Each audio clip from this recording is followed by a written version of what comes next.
Korea जिला में पटना थाना के अंतर्गत छिंदिया ग्राम हर अवैध नशा के सामान बर प्रसिद्ध हवय। विगत कई बछर ले यहाँ के युवा पीढ़ी मेडिकल नशा में बर्बाद होवत है।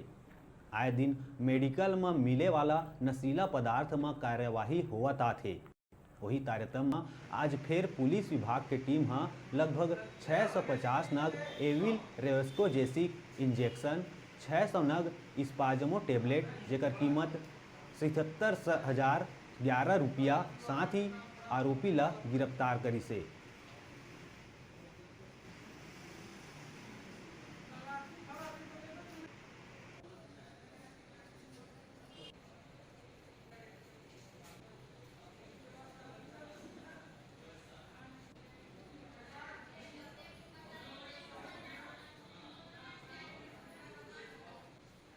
सात 19 की सुबह मुझे सूचना मिली कि एक व्यक्ति जिसका नाम नरेश गिरी है, छिंदिया निवासी, वो अपने बैग में रख करके एक नशीली दवा बिक्री हेतु लेके जा रहा है। कि सूचना पर हमारा स्टाफ घेराबंदी में उसको पकड़ा गया और मौके पे जब उस बैग की तलाशी ली गई तो उसमें से 250 नग हेवी इंजेक्शन और 199 रेक्सोजेसिक इंजेक्शन और 600 नग स्पाजमो टेबलेट मिला है।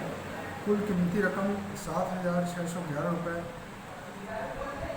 उसकी है, जिसे मौके पर ही समझ रहा हूँ जब तक कब्जा पुलिस लिया गया है और धारा 20 BNDPS के तहत अपराध नंबर पेश में लिया गया है।